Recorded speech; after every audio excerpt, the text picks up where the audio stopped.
میرا خون کھول اٹھا تھا۔ میرا دل کر رہا تھا اسے دھکے دے کر گھر سے باہر نکال دوں۔ میں کب سے برداشت کر رہی تھی، لیکن اب میری برداشت کی حد ختم ہو چکی تھی۔ اب یہ سب اپنی آنکھوں سے دیکھنا میرے بس سے باہر ہو رہا تھا۔ کیسی لڑکی تھی، شوہر کے ساتھ ساتھ سسر کو بھی اپنے پیچھے لگایا ہوا تھا۔ میرا شوہر اور بیٹا دن بھر بس اسی کا دم بھرتے رہتے۔ بیٹے کی چلو مجھے سمجھ آتی کہ اس سے محبت کرتا ہے، اس کے عشق میں گوڈے گوڈے ڈوبا ہوا ہے، اس کی آنکھوں پر محبت کی پٹی بندھی ہوئی ہے، لیکن میرا شوہر یہ سب کچھ کیوں کر رہا تھا، یہ میری سمجھ سے باہر تھا۔ بجائے اپنے بیٹے کو سمجھانے کے وہ خود بھی اس منحوس کی چاکری میں لگا رہتا تھا۔ اس نے آتے ہی ساتھ اپنے رنگ ڈھنگ دکھانا شروع کر دیے تھے۔ کیسے پہلے میرے بیٹے کو قابو میں کیا، میرا ہنستا کھیلتا بچہ اب منہ میں دہی جما کر بیٹھ گیا تھا۔ پہلے تو کبھی اس کی طوطے جیسی چلتی زبان بند ہی نہیں ہوتی تھی، لیکن اب تو اس نے جیسے اپنے منہ کو سی ہی لیا تھا۔ 100 باتوں میں سے کسی ایک کا جواب دیتا، وہ بھی صرف ہوں ہاں میں ہی۔ میں بہت پریشان تھی۔ بیٹا الگ اس کے پلو سے بندھ کر بیٹھ گیا تھا اور شوہر الگ سے اس کی جی حضوری میں لگا ہوتا۔ مجھے کسی طور چین نہیں آ رہا تھا۔ کبھی کبھی مجھے لگتا کہ وہ لڑکی غلط ہے، اور کبھی ایسا محسوس ہوتا جیسے میرے شوہر اور بیٹے میں ہی کوئی خرابی ہے۔ میرے ذہن میں طرح طرح کے سوالات اٹھ رہے تھے۔ میرا دل ہول رہا تھا، میرے دماغ میں شک کا کیڑا کل بلا رہا تھا، اور مارے تجسس کے میں کہیں بھی سکون نہیں پا رہی تھی۔ مجھے کچھ تو کرنا تھا، ان باپ بیٹے کو کسی بھی طرح راہ پر لانا تھا، ساتھ ہی ساتھ اس لڑکی کا بھی کوئی پکا بندوبست کرنا تھا۔ میں ایسے ہی کسی کل کی آئی بھکاری لڑکی کو یوں اپنی دولت پر ناگن کی طرح پھن پھیلا کر بیٹھنے نہیں دوں گی۔ اس کا سر میں ایسے کچھ لوں گی کہ دوبارہ کبھی کسی کے بیٹے اور شوہر کی طرف نظر اٹھا کر نہیں دیکھے گی۔ میں دل ہی دل میں منصوبے بنا رہی تھی، اور اب بس مجھے ان منصوبوں پر عمل درآمد کرنا تھا۔ میں اپنے دماغ کے سارے تانے بانے جوڑنے میں مصروف تھی جب مجھے میرا بیٹا گھر میں داخل ہوتا دکھائی دیا۔ کیا حالت ہو گئی تھی میرے بچے کی۔ اس کا حلیہ، اس کا لباس، سب ہی تو بدل گیا تھا۔ وہ آتے ساتھ ہی سیدھا اپنے کمرے کی جانب گیا۔ اس کے قدموں میں نامحسوس سی تیزی تھی۔ اس نے کمرے کا دروازہ کھولا اور اندر داخل ہو گیا۔ دروازہ اس نے آدھ کھلا ہی چھوڑ دیا۔ نہ جانے میرے ذہن میں کیا آئی، میں بھی مارے تجسس کے دبے پاؤں چلتے ہوئے اس کے پیچھے ہو لی اور دروازے کی اوٹ میں کھڑی ہو گئی، مگر جوں ہی اندر دیکھا تو میرے قدموں سے جیسے زمین نکلنے لگی۔ مجھ پر حیرتوں کے پہاڑ ٹوٹ پڑے کہ وہ نہار منہ ہی سڑک پر جھولی پھیلائی کھڑی تھی۔ وہ صاف رنگ و روپ کی مالک تھی، لیکن ابھی اس کے صاف رنگ چہرے پر زردیاں گھل رہی تھیں۔ پیٹ کی بھوک مٹانے کے لیے اسے کیا کچھ نہیں کرنا پڑتا تھا۔ جانے کتنے لوگوں کے آگے ہاتھ پھیلاتی، کوئی ترس کھا کر کچھ نہ کچھ دے دیتا اور کچھ کہتے کہ ہٹی کٹی ہو، بہتر ہے کوئی اور کام کر لو، لیکن کام ملتا تو وہ کرتی نہ۔ اس معاشرے میں تو ڈگریوں والے بھی کام کی تلاش میں ذلیل ہوتے تھے، پھر کوئی سن پڑ لڑکی کو کیوں کر نوکری دیتا۔ پہلے تو خیر وہ اکیلی ہی تھی، اس نے کبھی اتنی پرواہ نہیں کی تھی، لیکن اب اپنے سے جڑے وجود کے لیے تو اسے کچھ ہاتھ پاؤں مارنے ہی تھے۔ وہ کیسے اپنی آنے والی اولاد کو اس دنیا اور حالات کی نظر کر دیتی۔ وہ اپنی طرف سے پوری کوشش کر رہی تھی، لیکن نہیں جانتی تھی کہ اس کی زندگی کیا موڑ لینے والی ہے۔ اس کی زندگی بے شمار الجھنوں اور تکلیفوں سے بھری ہوئی تھی۔ اس کا تعلق غریبوں سے ہونا ہی اس کی سب سے بڑی بدقسمتی تھی۔ اس سے بھی بڑی بات یہ کہ وہ شادی کے چند ماہ بعد ہی بیوہ ہو گئی۔ اس کی جوانی اور خوبصورتی پر قسمت نے بیوگی کی سفید چادر اڑا دی۔ اسے آج بھی اپنی قسمت کا وہ سیاہ دن یاد تھا۔ کیسے بھول جاتی، ابھی 2 مہینے ہی تو ہوئے تھے۔ دن یوں ہی قسمہ پرسی میں گزرتے گئے اور 1.5 مہینے بعد اس نے ایک خوبصورت بچی کو جنم دیا۔ بچی کو گود میں لیتی ہی اسے بے اختیار رونا آ گیا تھا۔ اس کی بچی کی قسمت بھی کیا اسی کے جیسی ہوگی؟ اس کی بچی کے سر پر باپ کا سایہ نہیں تھا، وہ یتیم پیدا ہوئی تھی، اور آگے نہ جانے اس کے ساتھ یہ دنیا کیا کیا کرنے والی تھی۔ پیسے کا نشہ اس کے سر پر چڑھ کر بول رہا تھا۔ اس کا بس نہیں چل رہا تھا کہ وہ اس ساری دنیا کو اپنے قدموں میں لا بٹھائے۔ ایک تو وہ انتہائی امیر خاندان سے تھا، اس کے باپ دادا جدی پشتی رئیس تھے، اوپر سے اس ساری کروڑوں کی جائیداد کا اکلوتا وارث ہونا اسے مزید خود سر بنا رہا تھا۔ اس کی ماں اسے سمجھا سمجھا کر تھک چکی تھی کہ راہ راست پر آ جائے۔ امیر ہونے کا یہ مطلب نہیں کہ آنکھیں ماتھے پر رکھ لی جائیں، لیکن اپنے باپ دادا کی بے جا حمایت کی وجہ سے وہ اپنی ماں کی کسی بھی بات کو کسی خاطر میں نہیں لاتا تھا۔ وہ ان کی بات ایک کان سے سنتا اور دوسرے کان سے نکال دیتا۔ وہ دن بدن مزید بگڑتا جا رہا تھا۔ اس کی ماں نے بے حد کوششیں کی کہ وہ سلجھ جائے، لیکن وہ غلط اور صحیح کا فرق بھول چکا تھا۔ اسے اپنی اکڑ، اپنی انا بے حد پیاری تھی، جس پر وہ کسی بھی قسم کا کوئی بھی کمپرومائز کرنے کے لیے تیار نہیں تھا۔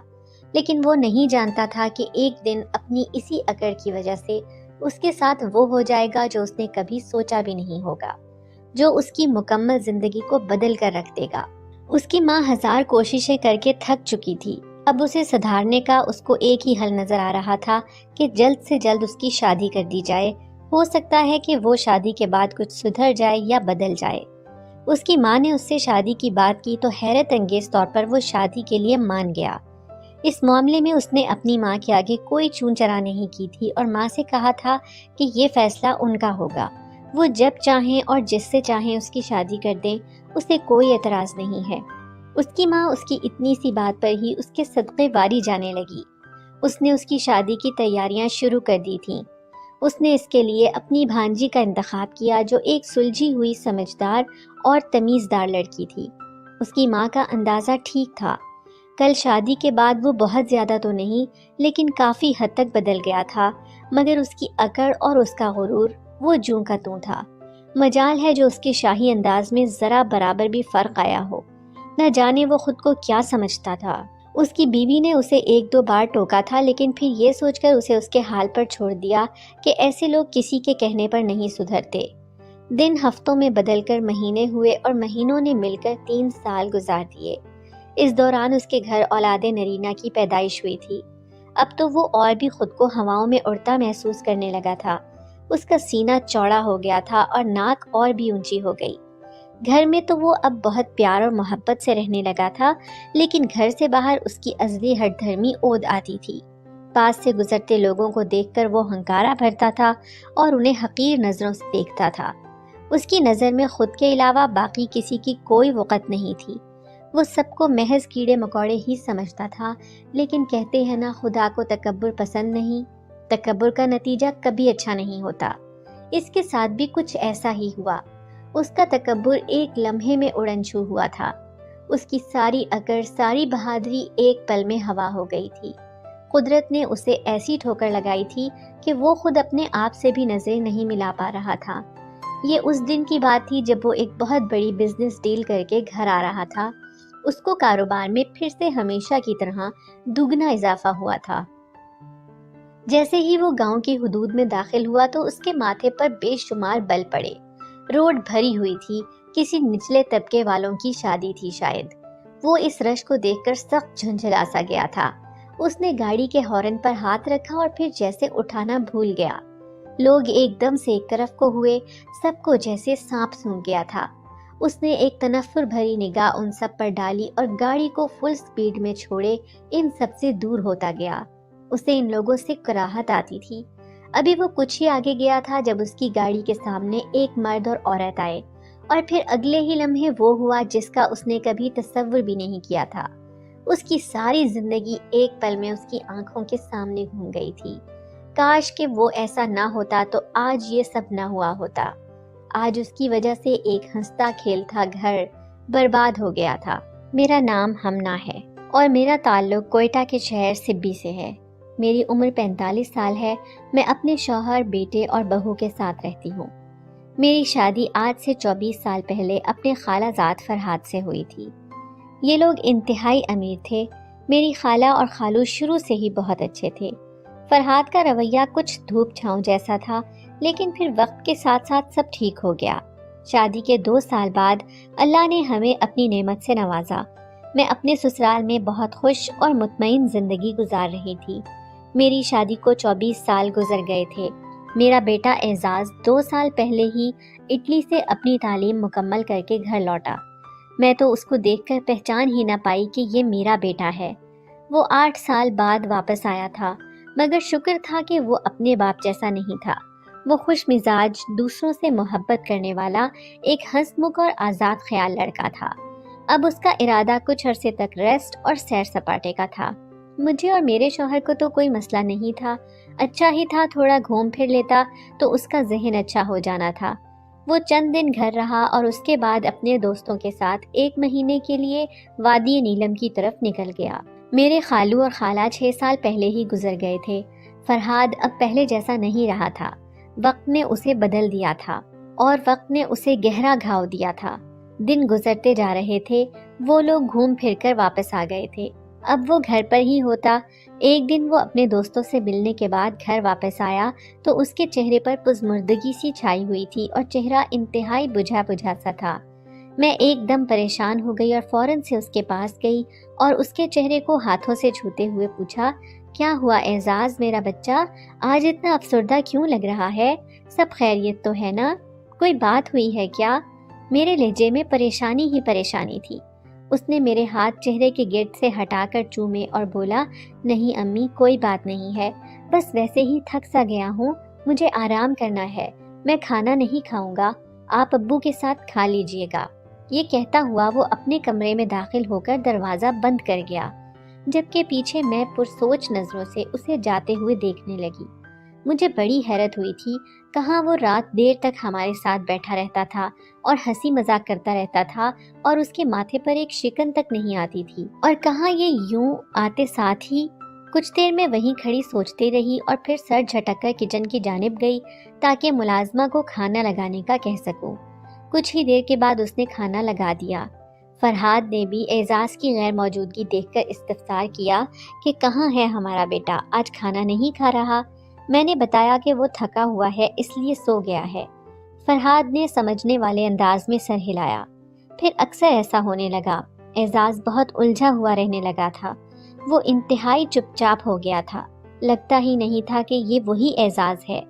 نہ جانے میرے بچے کو کس کی نظر لگ گئی تھی، اس کو نہ جانے کس چیز کی پریشانی تھی جو نہ اسے دن میں چین لینے دے رہی تھی نہ رات میں سکون۔ اسے دیکھ کر ایسا لگتا جیسے کسی گھمبیر مسئلے میں پھنسا ہو، وہ کسی شدید پریشانی کا شکار تھا جس کا حل شاید اسے نہیں مل رہا تھا، وہ کسی کو کچھ بتا بھی نہیں رہا تھا۔ میں اس سے بار بار پوچھ کر تھک چکی تھی لیکن وہ ہر بار ہی ٹال دیتا تھا۔ اس کی سوشل سرگرمیاں ختم ہو کر رہ گئی تھیں۔ پہلے وہ ہر روز ہی تقریباً اپنے دوستوں سے ملتا اور ان کے ساتھ ہوٹلنگ وغیرہ کرتا رہتا تھا۔ اسے گائیکی کا بھی بے حد شوق تھا، اوپر سے اس کی آواز بھی بے حد خوبصورت تھی جو کانوں میں رس کھولتی تھی۔ اکثر اس کے دوست جن میں لڑکے اور لڑکیاں دونوں شامل تھے گانے کی فرمائش لیے گھر پہنچے ہوتے یا پھر اسے باہر بلا لیا جاتا، لیکن اب ایسا بھی کیا ہو گیا تھا کہ وہ یہ سب چھوڑ چکا تھا۔ پچھلے 15 دن سے وہ اپنے دوستوں سے نہیں ملا تھا، نہ ہی میں نے اسے گٹار ہاتھوں میں لیتے دیکھا۔ اس کے رنگ ڈھنگ، انداز اور اطوار سب بدل رہے تھے۔ میں نے اس کے دوستوں سے بھی اعزاز کی حالت کے پیش نظر بات کی، لیکن وہ سب بھی میری طرح اعزاز کی اس حالت کی وجہ سے انجان تھے۔ اپنے بیٹے کو اس حال میں دیکھ کر میں اندر ہی اندر کڑھ رہی تھی۔ مجھے انتظار تھا کہ کب میرا بیٹا مجھے سب کچھ بتاتا ہے۔ ہمیں کسی چیز کی کبھی کوئی کمی نہیں ہوئی تھی، ہم بے تحاشا امیر تھے، لیکن میرے بچے کی حالت آج کل قابل رحم ہوتی تھی۔ وہ لڑکا جو کبھی ایک سوٹ کی طرف دوبارہ دیکھنا تک پسند نہیں کرتا تھا، جس نے کبھی جینز اور شرٹ کے علاوہ قمیض شلوار نہیں پہنی تھی، اب وہ 3 دن تک ایک ہی کرتے شلوار میں ملبوس رہتا۔ ہفتے ہو گئے تھے اس جینز اور شرٹ کو پہنے ہوئے۔ میرا بیٹا ایک مولوی بن گیا تھا، مکمل مولوی، زیادہ تر سفید کرتے شلوار میں رہتا اور سر پر ہر وقت نمازی ٹوپی موجود ہوتی اور ہاتھ میں تسبیح۔ اس نے اپنی داڑھی بڑھا لی تھی۔ وہ زیادہ تر وقت اب مسجد میں گزارنے لگا تھا۔ گھنٹہ گھنٹہ وہ مسجد میں بیٹھا رہتا، نہ جانے اسے کیا ہو گیا تھا۔ میری تو کچھ سمجھ میں ہی نہیں آ رہا تھا۔ سوچ سوچ کر اب میری دماغ کی رگیں پھٹنے لگی تھیں۔ آخر میں نے فیصلہ کر ہی لیا تھا کہ آج جیسے ہی وہ آئے گا میں اس سے جواب لے کر رہوں گی۔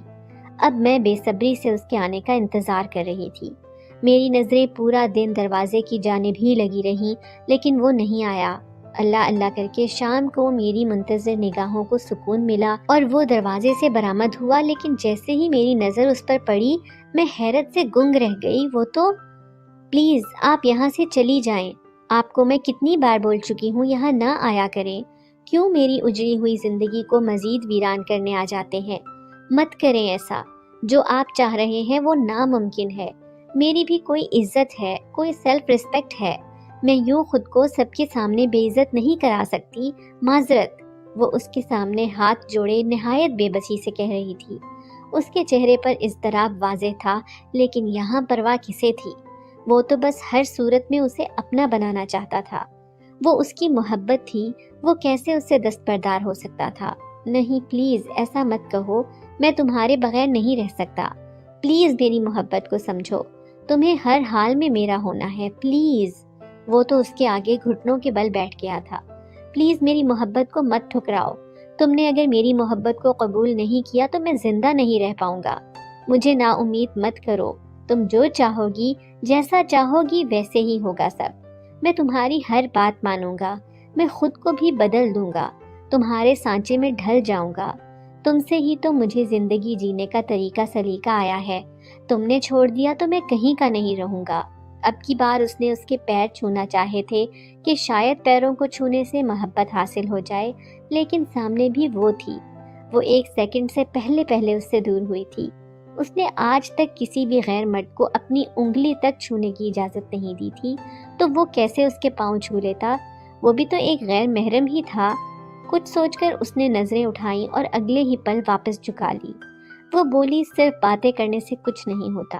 اگر آپ واقعی ہی راہ کی طرف آنا چاہتے ہیں تو پہلے رب کو منائیں, اس ذات سے محبت کریں. اگر وہ ذات آپ سے راضی ہو گئی تو سمجھیے گا کہ میں بھی راضی ہوں. جائیے پہلے جا کر اس کو منائیں, اور ہاں, دوبارہ یہاں اسی وقت آئیے گا جب آپ اسے منا لیں گے. یہ کہتے ساتھ ہی وہ اندر کی جانب چلی گئی تھی. پیچھے وہ اسے فخر سے جاتا دیکھ رہا تھا. اس کی اسی وجہ سے تو وہ اس کے دل میں آسمائی تھی. بے شک آج تک اس نے نہ کبھی اس کا چہرہ دیکھا نہ ہاتھ. وہ مکمل پردے میں رہتی تھی. آج کے دور میں ایسی باپردہ عورت نصیب ہونا فخر کی ہی تو بات تھی. وہ بھلے ہی غریب تھی یا اس کی کلاس کی نہیں تھی, لیکن اس کا بلند کردار, اس کی حیا, اس کا دیندار ہونا ہی کافی تھا. اصل میں دیکھا جائے تو کلاس تو اسی کی ہی ہائی تھی جو اپنے رب کے قریب تھی, جو جب چاہے جس وقت چاہے اپنے رب سے باتیں کر لیتی. اس کا اس دنیا میں کوئی بھی نہیں تھا, لیکن پھر بھی وہ کبھی خود کو اکیلا نہیں سمجھتی.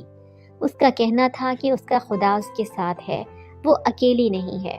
وہ بے حد دکھوں کی ماری تھی. باپ پیدا ہونے سے پہلے ہی گزر گیا تھا اور ماں کو اس نے ہمیشہ ہی مشقت کاٹتے دیکھا تھا.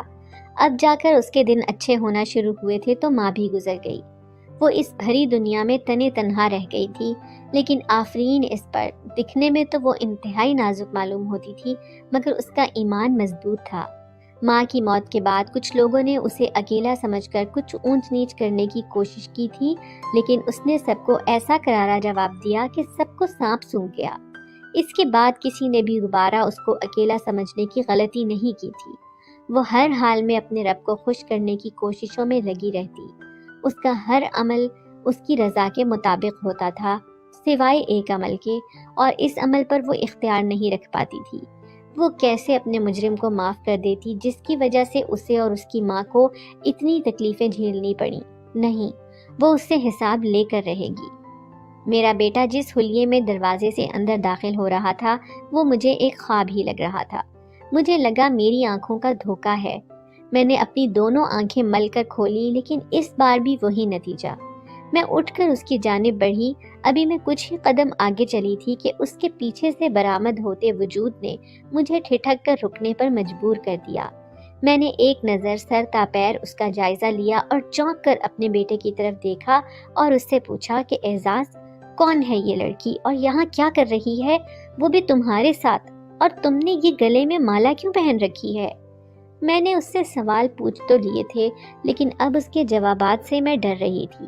کاش کہ میں جو دیکھ رہی تھی وہ سچ نہ ہو. لیکن اس کے جواب نے میرے ڈر کو سچ کر دیا.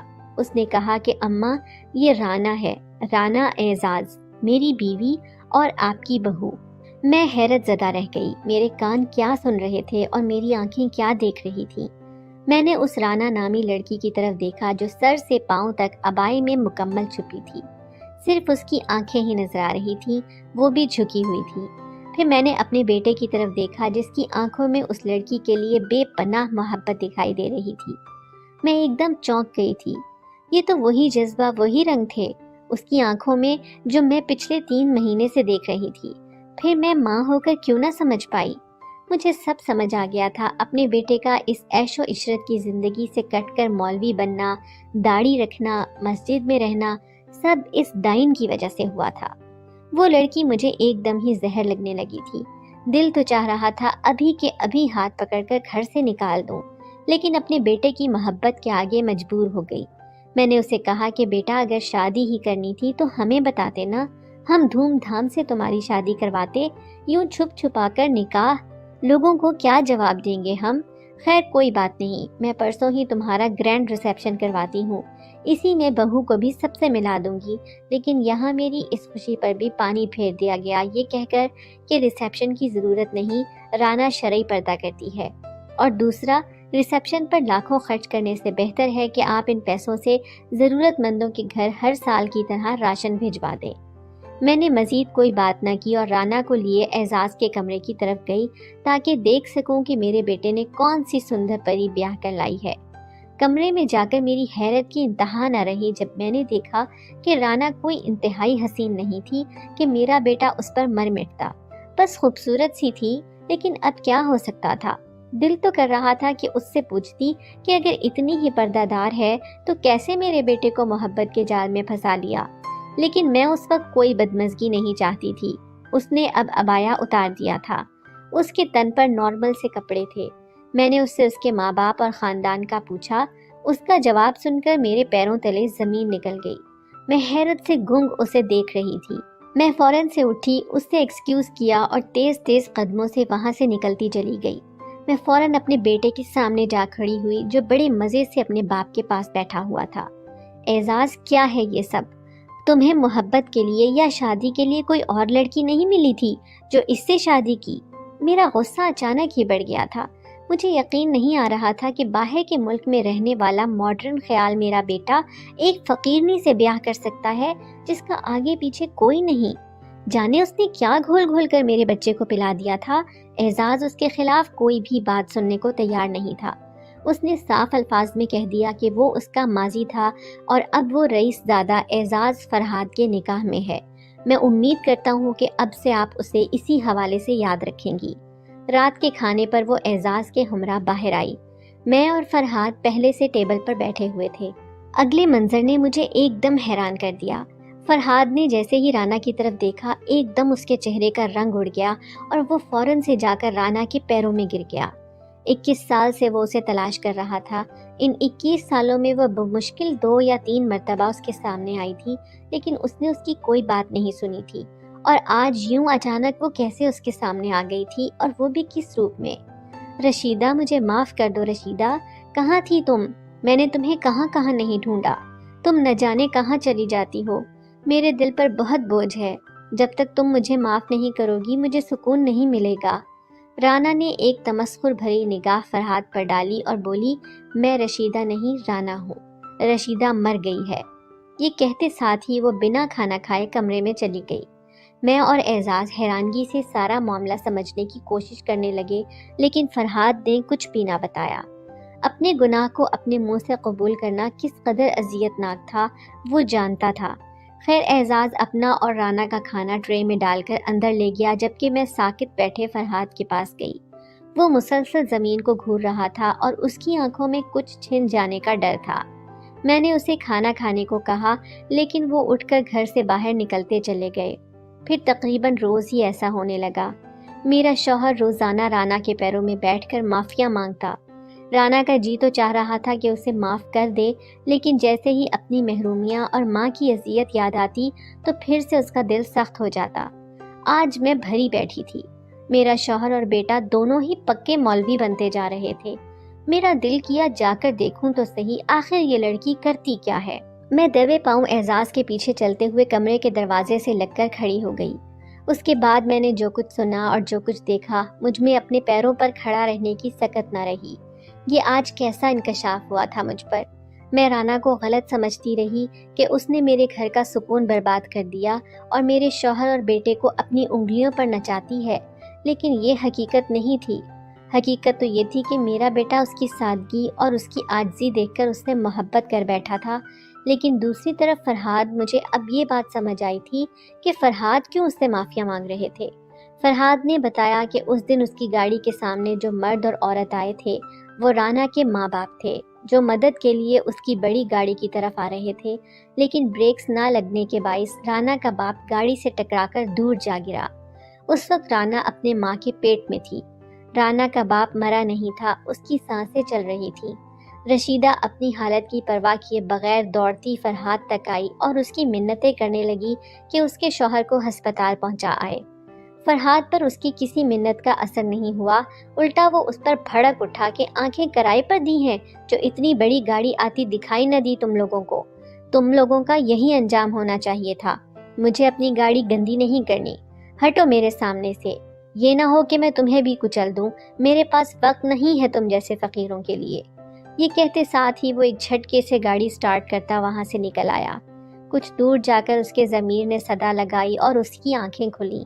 اس نے زن سے گاڑی کو ریورس کیا اور رشیدہ اور اس کے شوہر تک پہنچا، لیکن تب تک دیر ہو چکی تھی۔ اس کا شوہر دم توڑ چکا تھا۔ اس نے جیب سے کچھ پیسے نکال کر اس کی مدد کرنا چاہی، جب رشیدہ کسی چیل کی طرح اس پر جھپٹی تھی۔ رشیدہ کی اس حرکت سے وہ ایک بار پھر سیخ پا ہو گیا۔ رشیدہ نے پولیس بلانے کی دھمکی دی تو فرحاد نے کہا کہ شوق سے بلاؤ پولیس، لیکن انہیں میرا نام ضرور بتا دینا۔ فرحاد عالم نام ہے میرا۔ اس کا نام سن کر رشیدہ ایک دم خوفزدہ ہو کر پیچھے ہٹی تھی۔ فرحاد وہاں سے نکل آیا تھا، لیکن اب اسے کسی طور اس کا ضمیر چین نہیں لینے دے رہا تھا۔ اس نے رشیدہ سے کئی بار مل کر اس سے معافی مانگنے کی کوشش کی، لیکن رشیدہ اس کے خوف کی وجہ سے کبھی اس کے سامنے ہی نہ آتی۔ ہر بار وہ اپنا گھر بدلتی رہتی کہ کہیں فرحاد نہ پہنچ جائے۔ پھر کچھ عرصے بعد اس کی مالکن، جن کے گھر وہ تھوڑے دنوں سے کام کر رہی تھی، انہوں نے اسے اور اس کی بچی دونوں کو شہر اپنی بہن کے گھر کام پر بھیج دیا تھا۔ اس کی ماں دن رات بڑے بڑے بنگلوں کی صفائیاں کرتی، اکیلے 20-20 لوگوں کا کھانا بناتی، برتنوں کے ڈھیر دھوتی، اور کپڑے تو اس قدر ہوتے کہ صبح سے شام تک مشین چلتی رہتی۔ وہ یہ سب صرف رانا کے لیے کر رہی تھی، کیونکہ وہ لوگ وہیں پر رانا کو تعلیم دلوا رہے تھے۔ اس نے عالمہ کا کورس بھی کیا اور پرائمری تک بھی پڑھا تھا اور حافظ قرآن تھی۔ فرحاد میرے سامنے کسی مجرم کی طرح سر جھکائے کھڑا تھا۔ میں حیرت سے گنگ۔ کچھ دیر کے بعد ہمارے گھر میں پولیس داخل ہوئی اور آتے ساتھ ہی فرحاد کو ہتھکڑیاں لگا لی۔ فرحاد نے پولیس کے سامنے اپنا جرم قبول کر لیا تھا۔ وہ سکون چاہتا تھا۔ اس نے سوچا کہ شاید اس طرح اپنے حصے کی سزا بھگت کر وہ پچھتاوے سے نکل آئے اور اس کے دل پر جو بوجھ ہے وہ ہٹ جائے۔